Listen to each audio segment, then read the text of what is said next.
श्रोताओं नमस्कार, मैं हूं आपकी होस्ट नीना सोनकर और हेल्थ एंड फिटनेस प्रोग्राम के आज के एपिसोड में आप सबका एक बार फिर स्वागत करती हूं।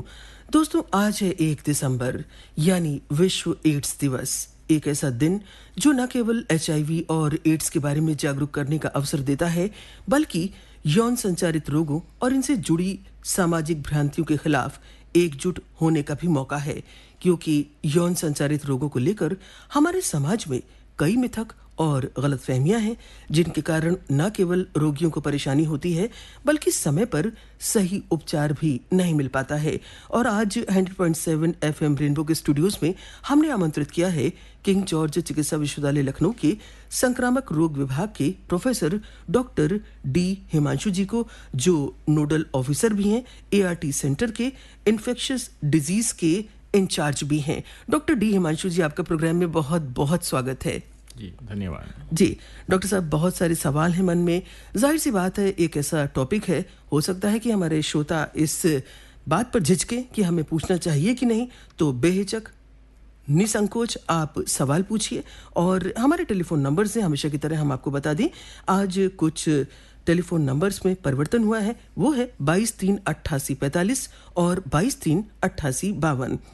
0522 लखनऊ का कोड है। और अगर आप हमें मेल करना चाहते हैं तो मेल आईडी हमारी है fmakashwanilakhnau@gmail.com। आप इस प्रोग्राम को न्यूज़ ऑन AIR ऐप और DTH पर भी सुन सकते हैं। आपके सवालों का हमें रहेगा इंतज़ार। और हमेशा की तरह प्रोग्राम का आगाज़ एक बेहतरीन मेलोडियस गाने के साथ।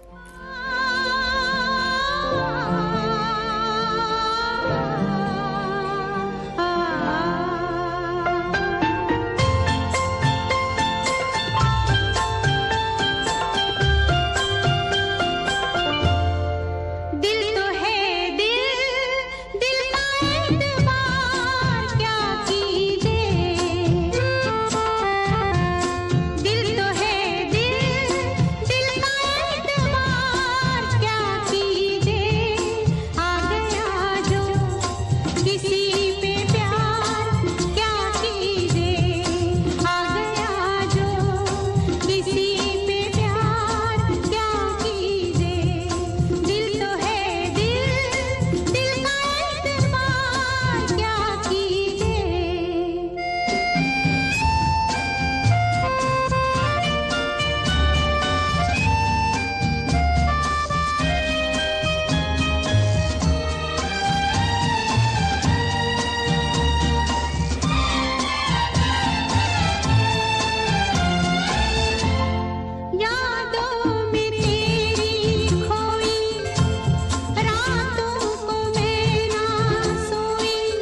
श्रोताओं, एक बार फिर मैं नीना सोनकर आप सबका स्वागत करती हूं और आप इस समय सुन रहे हैं 100.7 एफएम रेनबो की फ्रीक्वेंसी से प्रोग्राम हेल्थ एंड फिटनेस। और जैसा कि मैंने आपको बताया ही है कि हमारा आज का विषय है एड्स, और इससे जुड़े कोई भी आपके सवाल हों तो आप हमें डायल कर सकते हैं इन टेलीफोन नंबर्स पर 22388452 22388852 और 0522 लखनऊ का कोड है, ये ज़रूर लगाएं। और हमारा मेल आईडी भी है, क्योंकि आप लोग मेल भी करते हैं fmakashwani.lakhnau@gmail.com। और अपने सभी श्रोताओं को बता दें कि आप इस प्रोग्राम को न्यूज़ ऑन AIR ऐप और DTH पर भी सुन सकते हैं। डॉक्टर डी हिमांशु जी आज हमारे स्टूडियोज़ में मौजूद हैं और डी हिमांशु जी के बारे में हम आपको बताना चाहेंगे कि doctor D Himanshu king George चिकित्सा विश्वविद्यालय लखनऊ में नोडल ऑफिसर हैं, ART सेंटर के इन्फेक्शियस डिजीज़ के इंचार्ज हैं, यानी कि संक्रामक रोगों के इंचार्ज हैं। और अभी जब कोरोना आया, महामारी आई, तो उन्होंने बहुत काम किया और बहुत सारे हमारे जो पेशेंट्स हैं उनको बचाया भी। डॉक्टर साहब, जो हमारा पहला सवाल है, ये कहना कि एड्स और HIV एक है, कुछ लोग ऐसा सोचते हैं कि HIV और एड्स एक ही होगा, तो किस तरह से एक आम आदमी इसे समझे? क्या दोनों अलग हैं? किस तरह से बचाएंगे? किस तरह से आप परिभाषित करेंगे? अब देखिए, HIV एक वायरस है जी। बहुत से मरीजों में जब HIV हो सकता है उनके शरीर में हो जी, परंतु उनको कोई भी ऐसा लक्षण ना हो, वो एक आम आदमी की तरह एक आम जीवन व्यतीत कर रहे होंगे। जी, जब वो वायरस अपना प्रकोप दिखाने लगता है और उसके बाद मरीज में लक्षण आने लगते हैं और वो गंभीर बीमारियों से ग्रसित होता है, तब हम उसको एड्स कहते हैं। जी। डॉक्टर साहब, हम आपसे बात जारी रखेंगे। एक कॉलर आपसे बात करना चाहते हैं जी। हेलो। Hello ma'am. हाँ बताइए, कहाँ से बोल रहे हैं? नाम वाम कुछ बताएंगे आप? कोई बात नहीं। अंशिका सिंह। हाँ, अच्छा ठीक है, आप बताइए। Good morning. Good morning. सवाल बताइए, कोई सवाल है आपका? मैम जी मैम। हाँ बोलिए। मैम, हमारे मतलब पेट में गैस सी बन जाती है और दर्द होने लगती है, खाना नहीं हजम होता है। अपने सभी श्रोताओं से बताना चाहेंगे कि आज का हमारा विषय है HIV और एड्स। क्या होता है? अगर आपकी कोई समस्या है इससे जुड़ी हुई, और अगर आप अपना नाम नहीं बताना चाहते हैं तो मत बताइए, लेकिन सवाल जरूर पूछिए, क्योंकि सवाल आप पूछेंगे तो डॉक्टर साहब उसका जवाब भी आपको देंगे। डॉक्टर साहब, आप जो बात बता रहे थे HIV और एड्स किस तरह भिन्न है? तो ये जैसे हम कह रहे थे कि HIV जो वायरस है किसी के शरीर में अगर है तो इसका मतलब नहीं है उसको बीमारी हो गई है जी। हाँ, ये वायरस ज़रूर है, पर जब उसके लक्षण आने लगते हैं और जब उसको अलग अलग गंभीर बीमारियां होने लगती हैं जो दूसरे इन्फेक्शन से, तब हम उसको एड्स कहते हैं। ये देखा गया कि 10% ऐसे भी लोग हैं जिनको HIV वायरस उनके शरीर में है, लेकिन 20 साल तक उन्हें कोई लक्षण नहीं आया, वो एक आम आदमी और आम जीवन व्यतीत कर रहे हैं जी। तो HIV बस इतना कहता है कि वायरस उनके शरीर में है, पर हो सकता है कि वो उनको कोई नुकसान भी ना पहुंचाए। जी। डॉक्टर साहब, आपने बताया कि वायरस शरीर में है, हो सकता है कि कोई नुकसान ना पहुंचाए। अब ये मैं पूछना चाहूंगी कि यौन संचारी रोग जो STIs होते हैं, तो ये मुख्य रूप से फैलते कैसे हैं? यौन संचारी रोग नाम में ही है, ज़्यादा ये यौन संबंध से फैलते हैं जी। तरह तरह के हैं इसमें, जैसे हम लोग कुछ जैसे HIV खुद एक है, इसके अलावा hepatitis B, human papilloma virus आजकल आपने काफ़ी सुना होगा, जिसके बारे में वैक्सीन्स भी निकले हुए हैं। सिफिलिस एक ज़माने में काफ़ी होता था, गोनोरिया, ये सब यौन संबंध के कारण फैलते थे जी।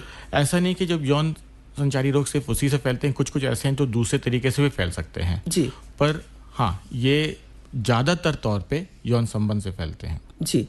जी डॉक्टर साहब, आपने बताया कि असुरक्षित यौन संबंध सबसे बड़ा कारण है एड्स का। तो जो हमारे श्रोता हैं, इस बात को ध्यान से सुने कि जीवन साथी के प्रति वफादारी रखें। डॉक्टर साहब, जो तीसरा सवाल मैं पूछना चाहूँगी कि यौन संचारी रोगों के शुरुआती लक्षण क्या होते हैं और लोग इन्हें नज़रअंदाज क्यों करते हैं? हमेशा ऐसा होता है कि लोगों को पता होता है कि कुछ शरीर में परिवर्तन हुआ है, लेकिन शर्म और संकोच ये दो वजह हैं जो उन्हें अस्पताल तक जाने से रोकती है। आप विस्तार से बताइए कि अस्पताल में क्या हर चीज़ को बहुत व्यक्तिगत रखा जाता है? मान लीजिए कोई HIV पॉजिटिव है, तो आप किस तरह उसको बताते हैं कि वो HIV पॉजिटिव है? उसकी जान पहचान, नाम सब कैसे आप व्यक्तिगत रखते हैं? एक डॉक्टर और एक मरीज के बीच में जो रिश्ता स्थापित होता है उसके बारे में बताइए। नीना जी, इसमें आपने 2 सवाल पूछे हैं। एक तो यौन ये जो STI से सेक्सुअली ट्रांसमिटेड इन्फेक्शन, इनके लक्षण क्या होते हैं? जी। तो ये डिपेंड करता है हर तरह के, इसमें जहाँ भी बताया बहुत तरह के इसमें भी यौन संचारी रोग हैं। जैसे HIV में हो सकता है कोई भी वहाँ पे लक्षण ना हो, जैसे हर्पेस, गोनोरिया, उन सब में वहाँ पे आपके गुप्तांग के आसपास कोई कभी कभी छाले और वो सब निकल सकते हैं। जी। क्योंकि आज हम HIV की बात कर रहे हैं और HIV में ये भी देखा जाता है कि इसमें ज़्यादातर इसके लक्षण एकदम ही अलग होते हैं। शुरुआत में हो सकता है बस एक आम बुखार की तरह आए, फैलने के बाद कुछ गांठें निकले, कुछ चकत्ते निकले, जैसे किसी भी आम, हम जैसे कहते हैं नज़ला जुकाम बुखार की तरह फैलता दिखता है। उसके बाद 5 से 10 साल तक हो सकता है उस मरीज को कुछ भी ना हो जी। और फिर जैसे जैसे उनकी रोग प्रतिरोधक क्षमता, जो इम्यूनिटी कहते हैं, वो घटने लगती है, तब फिर अलग अलग बीमारियां जैसे TB, कुछ तरह के कैंसर्स, कुछ तरह के और इन्फेक्शंस होती हैं जो आम लोग में नहीं होते, वो सब होने लगते हैं। जी। दूसरा सवाल आपको बहुत ही अहम था कि हम कैसे इनको बताते हैं। जी। ये जांच होती है ICTC सेंटर में हमारे यहाँ। जी। जांच के पहले काउंसलिंग की जाती है। जी। और उसके बाद फिर जांच की जाती है। जांच पूरी तरीके से गोपनीय रखी जाती है। इसको एक एनवलप में दिया जाता है और सिर्फ मरीज या मरीज के वो तिमरदार जो उनके घर वाले होते हैं, जो उनके देखभाल कर रहे थे, तो उन्हीं को दिया जाता है। जी। तो ये पूरी तरीके से गोपनीय होती है।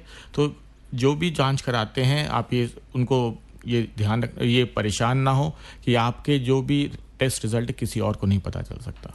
जी। डॉक्टर साहब, इसी बीच एक कॉलर आपसे बात करना चाहते हैं। Hello hello hello madam, good morning. Good morning.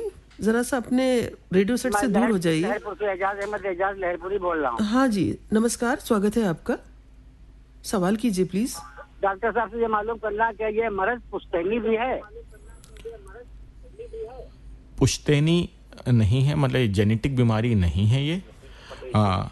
हाँ, पर ये है, अगर किसी माता पिता को तो वो गर्भ के दौरान वो अपने बच्चे को जा सकता है, लेकिन अगर सही समय पे माँ को दवाइयाँ चालू कर दी जाएं तो बच्चा पूरी तरह सुरक्षित और HIV मुक्त बच्चे होते भी नहीं, होते हैं, मैं कहूँगा। जी, धन्यवाद। आपने एक ऐसा सवाल पूछा क्योंकि अक्सर बीमारियों को लेकर जब बातचीत होती है किसी भी विशेषज्ञ डॉक्टर से, जो एक्सपर्ट हमारे 100.7 FM रेनबो के स्टूडियोज में आते हैं हर संडेज को, तो ये बात ज़रूर हम पूछते हैं कि क्या ये जेनेटिक है, और आपने डॉक्टर साहब बताया जेनेटिक नहीं है।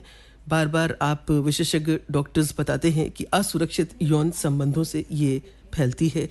अब जो हम सवाल आपसे पूछना चाहेंगे वो ये है कि क्या यौन संचारी रोग केवल उन लोगों को प्रभावित करते हैं जो असुरक्षित यौन संबंध बनाते हैं, या इसके अन्य कारण भी हो सकते हैं?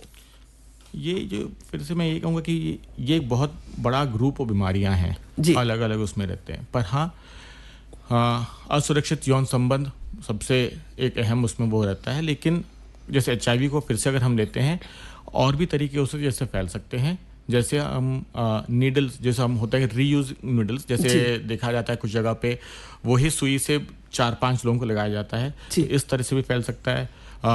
इन्फेक्टेड खून, ब्लड जब चढ़ाया जाता है, अगर वो प्रॉपर नहीं है, अगर स्क्रीनिंग नहीं हुआ हो, तो इसलिए एक अच्छे सरकारी ब्लड बैंक से जो आप लेते हैं, खरीदा हुआ खून ना लें। डोनेटेड ब्लड जो होता है वो सब हमेशा सुरक्षित होता है। और दूसरा, माँ से बच्चे को जा सकता है अगर वो सही समय पे दवाई ना ले। तो ये भी अलग अलग तरीके हैं जिससे ये फैल सकता है। जी, हम अपने सभी श्रोताओं को बताना चाहेंगे कि आज बतौर एक्सपर्ट हमारे स्टूडियो में मौजूद हैं डॉक्टर डी हिमांशु जी, जो नोडल ऑफिसर हैं ART सेंटर के, इन्फेक्शियस डिजीज के इंचार्ज हैं और प्रोफेसर हैं किंग जॉर्ज चिकित्सा विश्वविद्यालय लखनऊ में। अगर आपकी कोई समस्या है तो आप हमें डायल कीजिए 22388845। एक और टेलीफोन नंबर नोट कीजिए 22388852 0522, ये लखनऊ का कोड है। आप हमें मेल करना चाहते हैं तो मेल करने के लिए आपको लिखना होगा fm.akashvani.lucknow@gmail.com। और सभी श्रोता इस प्रोग्राम को न्यूज़ ऑन AIR ऐप और DTH पर भी सुन सकते हैं। एक म्यूजिकल ब्रेक लेते हैं और पूरी उम्मीद है कि श्रोता फ़ोन ज़रूर करेंगे। इस बीमारी का क्या कारण है, सवाल ज़रूर पूछेंगे। अगर आप अपना नाम और पता नहीं भी बताना चाहते हैं तो कोई बात नहीं, हमें रहेगा आपके फ़ोन का इंतज़ार, क्योंकि इतने बड़े डॉक्टर आज स्टूडियो में आए हुए हैं। पूरी उम्मीद है कि आप फ़ोन ज़रूर करेंगे, मेल ज़रूर करेंगे। रहेगा आपके फ़ोन और मेल का हमें इंतज़ार।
श्रोता, एक बार फिर मैं नीना सोनकर आप सबका स्वागत करती हूँ और इस समय आप सुन रहे हैं प्रोग्राम हेल्थ एंड फिटनेस। और हमारा आज का जो विषय है वो है एड्स और HIV के बारे में। ये प्रोग्राम जागरूक करने के लिए है और आप निसंकोच अपने सवाल को पूछिए। नाम अगर नहीं बताना चाहते हैं तो कोई बात नहीं, लेकिन हमें पूरी उम्मीद है कि आप हमसे सवाल ज़रूर करेंगे। डॉक्टर साहब, इसी बीच एक कॉलर देखते हैं क्या आपसे बात करना चाहते हैं। हेलो हेलो जी। हाँ बोलिए। हेलो। हाँ जी बोलिए, सवाल कीजिए। जी, मेरा सवाल यही है, जैसे हमें अगर एड्स हो गया है हाँ। तो उसके संकेत क्या हैं? कैसे पता चला कि हमें एड्स हो गया है? जी, एड्स देखिए दो हिस्से हैं इसमें। एक, जब HIV का जब वायरस पहली बार जब किसी के शरीर में घुसता है तो उस समय आम बुखार, नज़ला, जुकाम, कुछ कभी कभी कुछ छोटे गांठे बन सकते हैं, चकत्ते बन सकते हैं, पर ये सब चीज़ जो है 5, 7, 10 दिन में ज़्यादातर उन लोगों में ठीक हो जाता है। उसके बाद बहुत ज़्यादातर मरीज उसके बाद 5 से 10 साल तक कोई लक्षण नहीं होते, वे एक आम जिंदगी जी रहे होते हैं।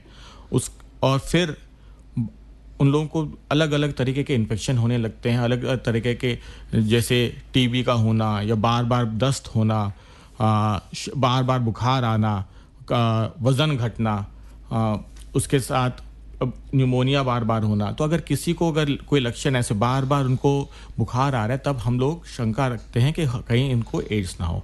ज़रूरी नहीं है कि हर एक को जिसको ये लक्षण है तो उन सबको एड्स है, पर हाँ उनमें चांस ज़्यादा होता है, तब हम लोग कहते हैं कि हाँ जांच करानी चाहिए। तब जी धन्यवाद, आपने हमें फ़ोन किया और हमें उम्मीद है कि हमारे और श्रोता भी जैसे कि हर बार हर संडे को फ़ोन करते हैं और अपने सवाल पूछते हैं। ये भी कोई ऐसा टॉपिक नहीं है कि आप चोरी छिपे इससे सुने, आप सवाल भी कीजिए। नाम नहीं बताना चाहते, अपनी पहचान नहीं उजागर करना चाहते तो कोई बात नहीं, लेकिन आपके फ़ोन का फिर भी रहेगा हमें इंतज़ार, क्योंकि इतने बड़े विशेषज्ञ जो किंग जॉर्ज चिकित्सा विश्वविद्यालय लखनऊ में इन्फेक्शियस डिजीज़ के इंचार्ज है डॉक्टर डी हिमांशु जी आज हमारे स्टूडियो में उपस्थित हैं। डॉक्टर साहब, एक मोनू सेठ जी हैं, खालिसपुर अमेठी के लिसनर हैं। इन्होंने लिखा है, आप सभी को नमस्ते। HIV गांव की भाषा में बात करें तो HIV एड्स नाम सुनते हैं और इसके बारे में बिल्कुल भी मालूम नहीं जनता को कि क्या होता है एड्स, और किसी को एड्स दाढ़ी बनवाने से, यानी ब्लेड अगर उसने ना बदलवाया हो या ना बदला हो तो उससे भी हो जाता है। तो इस तरीके से हो सकता है, कहने का मतलब इनका ये है। जी एक शंका होती है कि ब्लेड से भी अगर हम वो एक ही ब्लेड से अगर बार बार इस्तेमाल करें तो HIV हो सकता है, लेकिन मैं ये भी कहूँगा कि HIV से भी ज़्यादा 2 और बीमारियां, हेपेटाइटिस B और हेपेटाइटिस C, जी वो भी इससे फैलते हैं। तो हमारा यही कहना है कि कोशिश करिए आपने दाढ़ी जब भी बनवाएं या बाल जहाँ भी कटवाने जाएं तो पहले उनको बोले कि साफ करें पूरे ब्लेड और नया ब्लेड इस्तेमाल करें हमेशा। जी डॉक्टर साहब, इसी बीच एक कॉलर आपसे बात करना चाहते हैं। हेलो हेलो हेलो, हाँ जी नमस्ते, कोई सवाल है आपका? हमारे एक मित्र हैं, जी उनको डायबिटीज है जी, और डायबिटीज में भी उनको परेशानी होती है कि दवाएं बहुत जल्दी काम नहीं करती हैं जी, और हमने पढ़ा था, अभी डॉक्टर साहब बता भी रहे हैं कि एड्स समय बीमारी जल्दी ठीक नहीं होगी जी। एक बात बताइए, डायबिटीज का मरीज जो दवाई खाने एड्स सेंटर जाने को तैयार नहीं है तो उनकी काउंसलिंग कैसे करके लाई जाए उनको? जी ये आपने अच्छा सवाल किया। दवाएं असर नहीं कर रही हैं उनके ऊपर। जी तो मैं समझ रहा हूँ कि आपका जो सवाल है वो इस पे नहीं कि HIV की, इस पे है कि काउंसलिंग करके जिसको असर नहीं हो रहा दवाइयाँ, उनको कैसे हम अस्पताल में लाएं। आपका सवाल बहुत ही ज़रूरी है और ये भी ज़रूरी है कि हम उनको अगर देख सकें, क्योंकि देखिए बहुत बार होता है कि डायबिटीज़ में भी हमें दवाइयों को सेट करना पड़ता, कुछ समय लेते हैं उसमें उनका असर चालू होने में। ऐसा भी देखा जाता है कि इंसुलिन रेजिस्टेंस होता है तो कभी कभार हमको 3 से 4 हफ्ते धीरे धीरे बढ़ा के उसके बाद लाया जाता है, चाहे वो HIV हो चाहे डायबिटीज़ हो। दोनों में मैं एक चीज़ ज़रूर कहूँगा, अगर मरीज़ लगातार लेगा तो उसकी जीवन शैली सबसे ठीक रहेगी। हाँ, बार बार चेकअप कराना चाहिए और हो सके तो हर महीने या हर 2 महीने में अपना चेकअप कराते रहें। तो HIV का मरीज़ भी डायबिटीज़ का मरीज़ की तरह ही दवाई लेते रहते एकदम सामान्य जीवन जी सकता है। धन्यवाद, आपने ये सवाल पूछा और पूरी उम्मीद है कि हमारे और भी जो श्रोता इस प्रोग्राम को आज सुन रहे हैं। बहुत अहम और गंभीर विषय है, लेकिन जागरूकता ही बचाव है। डॉक्टर साहब, बहुत जगह जो बैनर्स पोस्टर्स लगे होते हैं उस पर यही लिखा होता है कि जागरूकता ही बचाव है। तो आज जागरूक करने के लिए डॉक्टर डी हिमांशु जी स्टूडियो में हैं, आप इसका फायदा उठाइए। एक कॉलर आपसे बात करना चाहते हैं। हेलो। अच्छा, हाँ हेलो सर। हाँ नमस्ते, बताइए। हम जानना ये चाहते हैं कि HIV एड्स जो है ये क्या बीमारी है और कैसे कैसे फैलती है, इसके बारे में जानकारी देने की कृपा करें। जी। देखिए, HIV एक वायरस है। तो ये ज़्यादातर यौन संबंध, उसके अलावा खून से, इन सब से फैलता है। जैसे आप किसी का नीडल, जो हम लोग कहते हैं सुई कहीं लगाने जाते हैं तो बहुत बार होता है कि एक ही सुई से सबको 4-5 लोगों को लगाते हैं, उससे फैल सकता है। असुरक्षित यौन संबंध से फैलता है। इन्फेक्टेड खून अगर किसी को चढ़ाया जाए तब फैल सकता है। और ये भी देखा जाता है जैसे अगर माँ को HIV है तो उसको बच्चे को फैल सकता है, पर आजकल अच्छे दवाइयों से वो भी रोक दिया जाता है। जो चीज़ सबसे ज़रूरी है कि इनके लक्षण भी आपने पूछा था, जो हम लोग अभी पहले भी डिस्कस कर चुके हैं। जी। और इससे हम अपने आप को पूरी तरह अगर बचाया जा सकता है, बहुत साधारण चीज़ों से बचाया जा सकता है, क्योंकि एचआईवी की सबसे बड़ी बात है कि बस हमें सिंपल से चीज़ें हैं कि नीडल नया होना चाहिए और हम अपने यौन संबंध जो है सुरक्षित यौन संबंध रखिए, कोशिश करिए अपने पार्टनर के साथ वफादार रहें। तो बस इतने छोटी छोटी चीज़ों से ही हम एचआईवी से बच सकते हैं। धन्यवाद, आपने हमें फ़ोन किया। और डॉक्टर साहब, लोग अपनी झिझक और संकोच छोड़कर, भले ही नाम ना बताएं, आप फिर से एक बार कह रही हूँ, नाम ना बताइए लेकिन सवाल ज़रूर पूछिए, क्योंकि जागरूकता ही बचाव है। एक और कॉलर आपसे बात करना चाहते हैं। हेलो हेलो हेलो जी मैम। जरा सा अपने रेडियो सेट से दूर हो जाइए प्लीज। जी मैम। हाँ, इको आ रहा है प्लीज, है ना? जी मैम। हाँ, बताइए क्या सवाल है? जी मैम, मैं हरदोई से बोल रहा हूँ। हाँ बोलिए। मैम मेरी उम्र है 18 साल। सवाल? मैं मैम जो मतलब जो दौड़ता हूँ 20-25 कदम, तो उसके बाद हाफन बेटा हो जाती है। हाँ, तो इसका क्या कारण? नहीं, डॉक्टर साहब ने ये सवाल आपने किया है, ये आपको कमजोरी या हाफते हैं आप, ये एड्स से जुड़ा हुआ नहीं है। मैं तो यही कहूँगा, आप अपने निकटतम अस्पताल में जाके जांच कराइए। ये एड्स का कोई लक्षण है ना, एड्स से है, पर अगर आपको ऐसा हो रहा है तो तुरंत जाके निकटतम अस्पताल में जांच कराएं। जी डॉक्टर साहब, इसी बीच एक हमारे मेल करने वाले श्रोता भी हैं। इन्होंने लिखा है कि डॉक्टर साहब और नीना जी नमस्कार, और आज विश्व एड्स के मौके पर इस प्रोग्राम को आप कर रहे हैं, बहुत अच्छा लग रहा है। इनका एक सवाल है कि डॉक्टर साहब, क्या मच्छर किसी एड्स या एचआईवी पीड़ित व्यक्ति को काटे और वो फिर से किसी अन्य सामान्य व्यक्ति को काटे, तो इसका संक्रमण उस सामान्य व्यक्ति को हो सकता है? नहीं, ये देखा गया कि नहीं होता इस तरह से। जो पहले एक ज़माने में था, सोचा गया था क्या इस तरह से फैल सकता है, पर जितना हमारा रिसर्च देखा गया है कि कभी नहीं फैलता। जी, सभी श्रोताओं से कहना चाहेंगे कि आप निसंकोच सवाल कीजिए, क्योंकि कुछ ऐसे श्रोता हैं जो सवाल तो करना चाह रहे हैं लेकिन संकोचवश अभी भी सोच रहे हैं कि हम फोन मिलाएं कि ना मिलाएं। लेकिन एक लिसनर, देखते हैं उन्होंने क्या पूछा है। हेलो। हाँ सर, हेलो, नमस्ते, बताइए, सवाल कीजिए। कोई सवाल है आपका? बोलिए। Hello hello. ऐसा लगता है डॉक्टर साहब कि लोग सवाल करना चाहते हैं, फिर ये सोचते हैं कि उनकी आवाज़ न पहचान ली जाए। ऐसा कुछ नहीं है कि आपकी आवाज़ को कोई रेडियो सेट पर सुन कर पहचान लेगा। आप सवाल कीजिए, उसका जवाब डॉक्टर साहब देंगे। और ये प्रोग्राम आप सभी को जागरूक करने के लिए सभी श्रोताओं से हम फिर बताना चाहेंगे कि निसंकोच, बेझिझक आप सवाल पूछिए, झिझक को छोड़िए। डॉक्टर डी हिमांशु जी स्टूडियो में हैं। आखिर आप जब अस्पताल जाएंगे तब तो आपको खुलकर डॉक्टर साहब से बात करनी ही होगी, तो क्यों नहीं आप टेलीफोन पर करते हैं। नाम और पता बेशक न बताइए, लेकिन सवाल ज़रूर पूछिए। एक म्यूजिकल ब्रेक लेते हैं, फिर हम वापस आते हैं।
जब से नजर में आप बसे हैं, जब से नजर में आप बसे हैं, मस्ती सी छाई है आँखों में।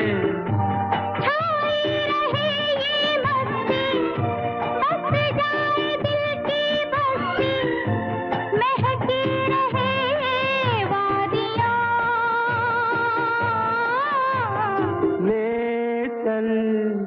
ले चल मेरे जीवन साथी, ले चल मुझे उस दुनिया में, प्यार ही प्यार है जहां। ले चल।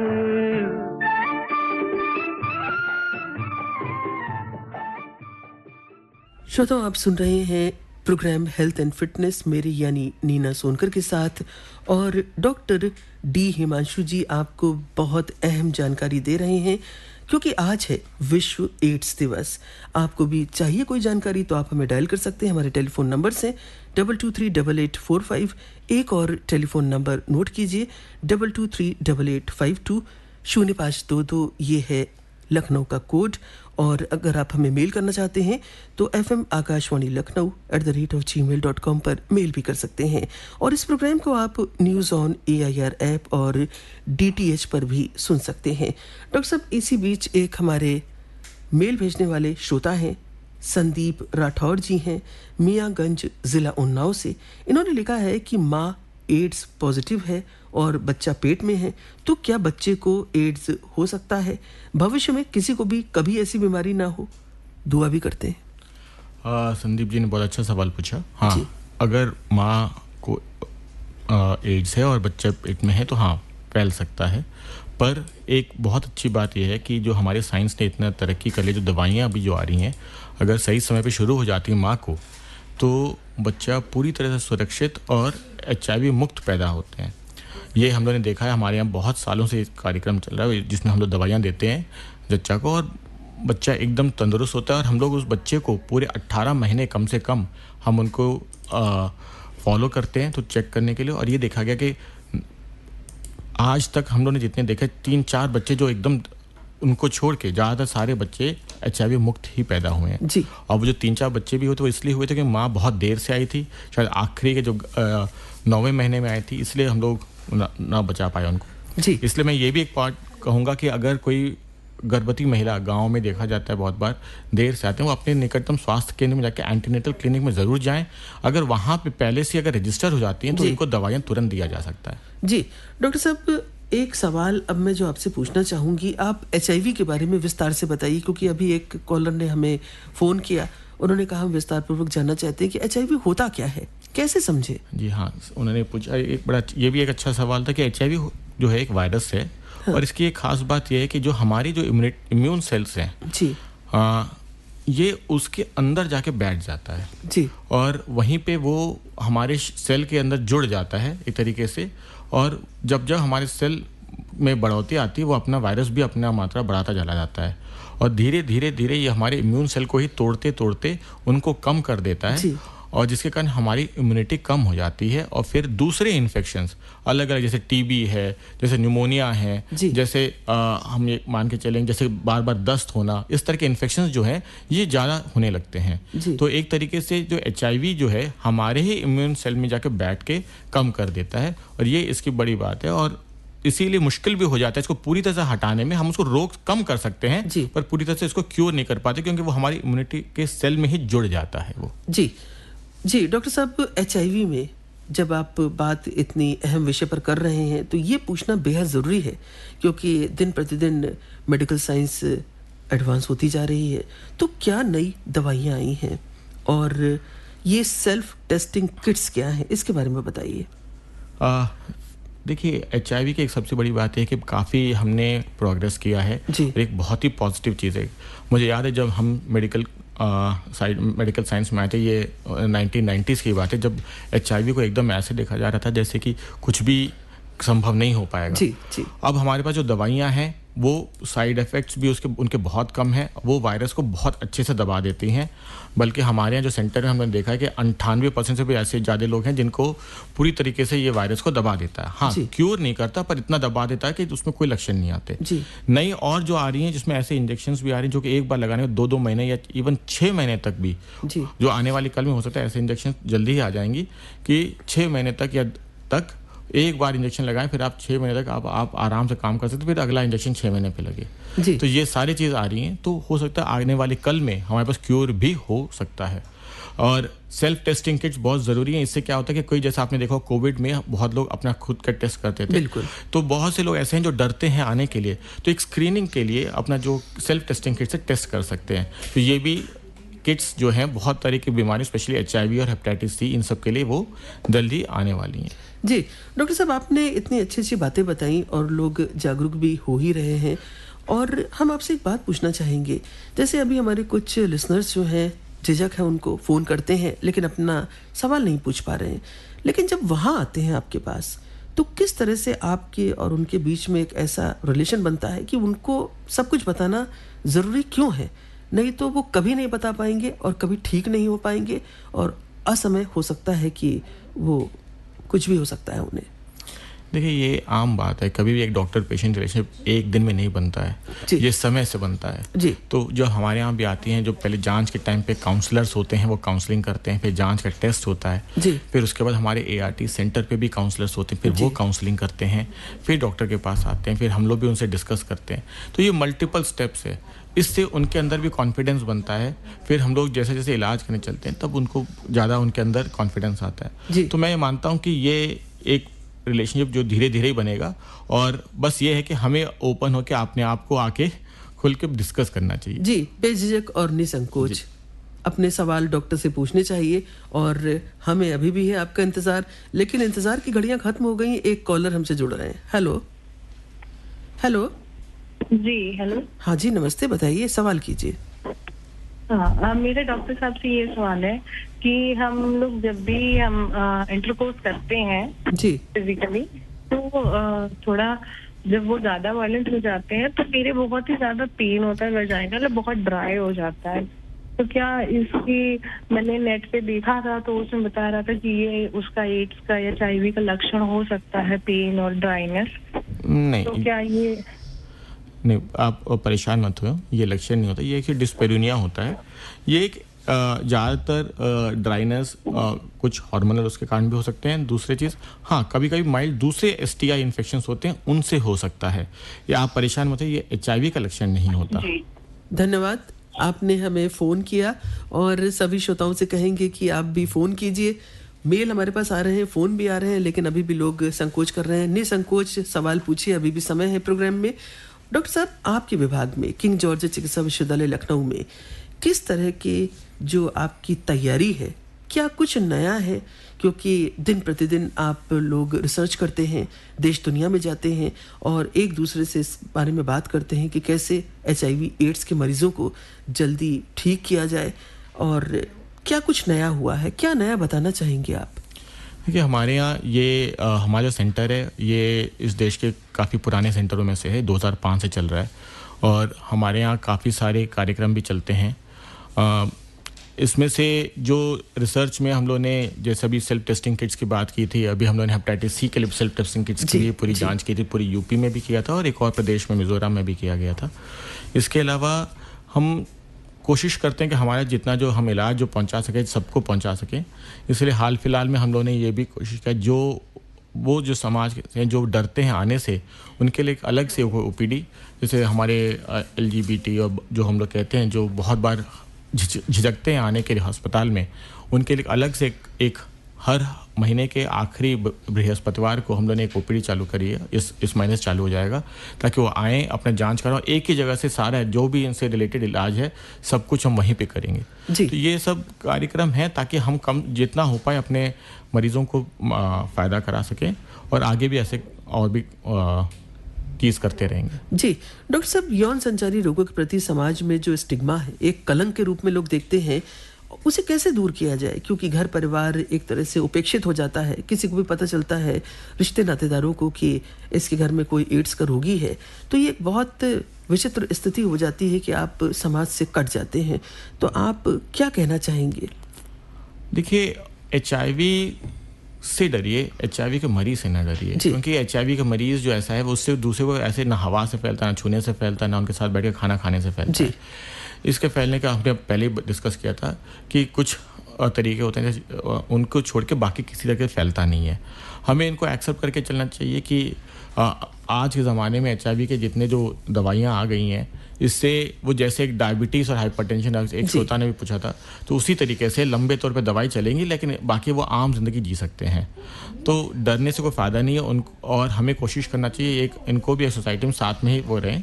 और मैंने ये भी देखा है कि हम लोग ने जैसे इतने सालों से देखते देखते ये देखा कि पहले के प्रति अब समाज में ज़्यादा इसमें अवेयरनेस भी बढ़ी है और स्टिग्मा भी कम हुआ है पहले से। हमें यकीन है कि आगे भी चलते चलते जैसे हमारा इन्फॉर्मेशन बढ़ेगा, जितने लोगों को ज़्यादा इसके बारे में जानकारी होगी, तो उतना स्टिग्मा भी घट जाएगा। जी डॉक्टर साहब, HPV यानी ह्यूमन पैपिलोमा वायरस और हेपेटाइटिस B, इस तरह की जो अन्य संचारी बीमारियां हैं, ये कितनी गंभीर हैं? क्या इनके लिए भी टीके प्रभावी हैं? तो कितने हैं?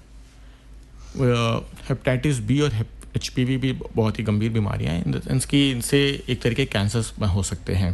हेपेटाइटिस B से लिवर भी खराब होता है, और सबसे अच्छी बात है कि ये पूरी तरीके से इनसे बच सकते हैं बाय वैक्सीन। हेपेटाइटिस B हमारे नेशनल जो बच्चे को जब वैक्सीनेशन होता है बचपन में, उसमें सरकार लगवाती है, और अब तो ह्यूमन पैपिलोमा वायरस के लिए भी सरकार ने वैक्सीनेशन चालू कर दिया है जी। और ये वैक्सीन काफ़ी अच्छे हैं, इससे ज़्यादातर पूरी प्रोटेक्शन मिल जाती है। तो सब वैक्सीनेट कराएं और अपने आप को सुरक्षित रखें।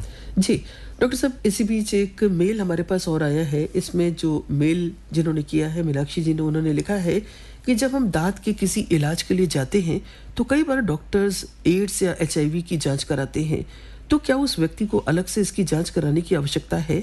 और उन्होंने कहा है कि आप मेरा नाम भी बता दें तो कोई आपत्ति नहीं है। जी नहीं मीनाक्षी जी, अच्छी बात है, और ये आपने अच्छा सवाल पूछा। हाँ, दांत के लिए अगर जिसको दांत बार बार हो रहा होता है, ये भी एक लक्षण हो सकता है। ये दिखाता है कि थोड़ी इम्यूनिटी कम हो।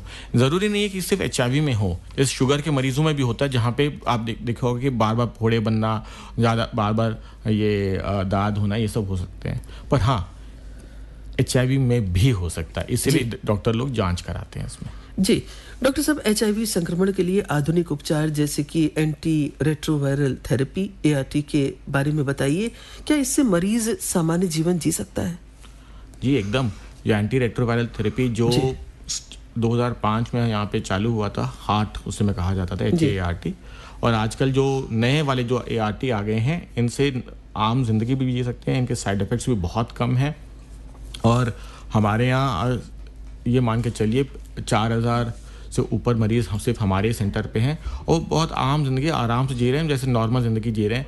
हम जानते हैं कि हमारे पुराने ऐसे मरीज़ हैं जो 20 साल से ऊपर रहे हैं, और वो अब सॉफ्टवेयर इंजीनियर्स हैं, कहीं अपना काम कर रहे हैं, बिजनेस कर रहे हैं, और नॉर्मल जीवन जी रहे हैं। जी डॉक्टर साहब, एक हमारे पास मेल आया है कि क्या कॉन्डोम का प्रयोग सभी यौन संचारी रोगों से सुरक्षा प्रदान करता है? यदि नहीं, तो इसके लिए क्या कदम उठाए जाने चाहिए? देखिए, कॉन्डोम काफ़ी हद तक यौन संचारी रोग से बचाता है जी। वो सिर्फ HIV नहीं, हेपेटाइटिस B नहीं, बाकियों से भी बचाता है जी। पर ये भी ज़रूरी है आपको जानना कि ये एक माध्यम है इनको फैलने का।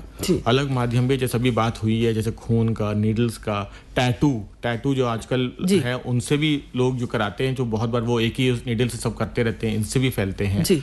और इनके अलावा तो कॉन्डम हमारे यौन संबंध के दौरान जब फैल रहे हैं, उन सब चीज़ों को बचा सकता है, लेकिन बाकी टाइम हमें ये देखना पड़ेगा नीडल्स का सही इस्तेमाल करें, कोशिश करें हाई रिस्क बिहेवियर ना रखें जी। और हम अपने आप को सुरक्षित रखें। जी एक सवाल और डॉक्टर साहब जो मेरे मन में है, क्या नियमित चेकअप और सही समय पर इलाज से यौन संचारी रोग पूरी तरह से ठीक हो सकते हैं? पूरी तरीके से ठीक हो सकते हैं या पूरी तरीके से कंट्रोल में रखे जा सकते हैं। तो इनसे इसीलिए अगर आपको किसी को लक्षण हो, तुरंत जाएं, और ज़्यादा फुल ट्रीटमेंट भी हो सकता है और कंट्रोल भी हो सकता है। जी डॉक्टर साहब, एक म्यूजिकल ब्रेक लेते हैं, फिर वापस आते हैं। अगर किसी श्रोता को अभी भी कोई सवाल पूछना हो, अभी भी समय शेष है, आप पूछ सकते हैं।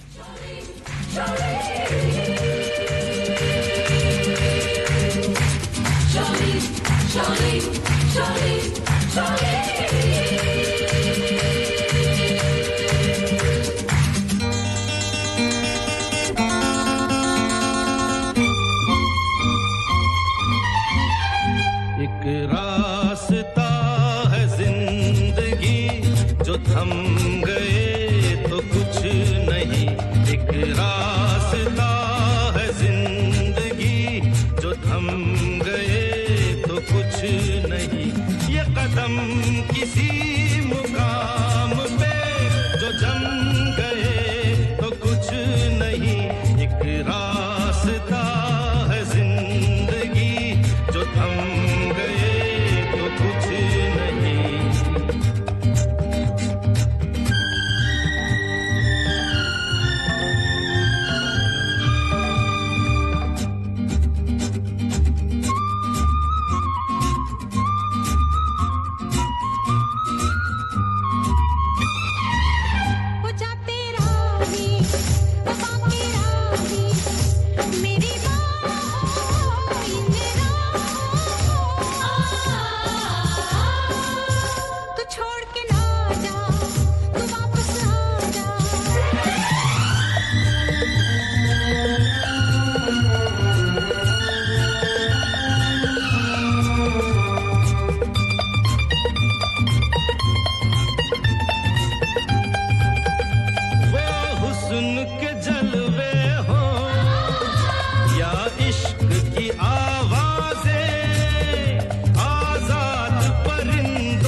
श्रोता, आप सुन रहे हैं प्रोग्राम हेल्थ एंड फिटनेस। चूंकि अब प्रोग्राम का समय अपने समापन की ओर चल पड़ा है, डॉक्टर साहब, एक सवाल जो अभी भी रह रहा है वो है, जब ब्लड डोनेशन किया जाता है तो ये सुरक्षित रक्त आप कैसे बताएंगे श्रोताओं को? ये बहुत अच्छा सवाल है, क्योंकि ब्लड जो हम चढ़ाते हैं वो अगर संक्रमण ब्लड हो तो उससे भी फैल सकता है, HIV, अब हेपेटाइटिस बी, HCV, सब कुछ। पिछले 20 साल में हमारे देश ने काफ़ी प्रगति की है और हमारे जितने ब्लड बैंक्स हैं उसमें काफ़ी अच्छे टेस्टिंग सिस्टम्स हैं जी। एक जिसके जम्मू में हमारे जो ब्लड बैंक है उसमें हम लोग कहते हैं नैट टेस्टिंग, जिससे पूरी तरीके से हम लोग को स्क्रीन आउट करते हैं कभी भी कहीं HIV का ब्लड ना आ जाए जी। और इसीलिए और हमें अपने ब्लड बैंक को जितना हम सुदृढ़ कर सकें उतना अच्छा है। कल किसी को कभी खुदा ना खासा किसी को ज़रूरत पड़ गया खून तो हमें सुरक्षित खून मिले। इसलिए मैं ये भी कहूँगा अपने श्रोताओं से, जितना हो पाए कोशिश करिए, ब्लड डोनेट करिए। वॉलंटरी डोनर से जो ब्लड आता है स्क्रीनिंग से वो सबसे सुरक्षित खून रहता है। तो ये भी मैं एक मैसेज देना चाहता हूँ कि जाइए आराम से डोनेट करिए, ये एक अच्छी चीज़ है और किसी को कोई परेशानी नहीं होती इससे। जी डॉक्टर डी हिमांशु जी, आपने यौन संचारी रोगों के बारे में जो जानकारी दी उसके लिए हम आपके दिल से आभारी हैं। आपने अपना कीमती समय एफएम रेनबो को दिया, आपका बहुत बहुत धन्यवाद, शुक्रिया। श्रोताओं से यही अपील है कि इस विषय पर जागरूकता फैलाएं, अपने परिवार का ख्याल रखें, किसी भी समस्या को छुपाएं नहीं, समय पर सही डॉक्टर से सलाह लें। याद रखें, स्वास्थ्य के प्रति ईमानदारी ही आपका सबसे बड़ा बचाव है। और हम आपको ये भी बता दें कि इस प्रोग्राम के प्रोड्यूसर हैं आशीष चतुर्वेदी। अगले रविवार हम फिर मिलेंगे। नीना सोनकर को दीजिए अनुमति। सभी को नमस्कार। सुनते रहिए 100.7 एफएम रेनबो लखनऊ।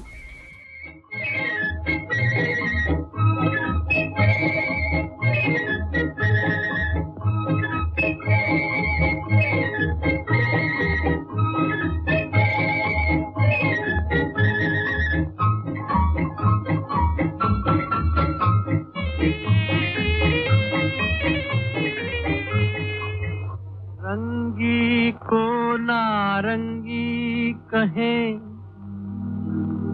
बने दूध को खोया, चलती को गाड़ी कहें, देख कबीरा रोया।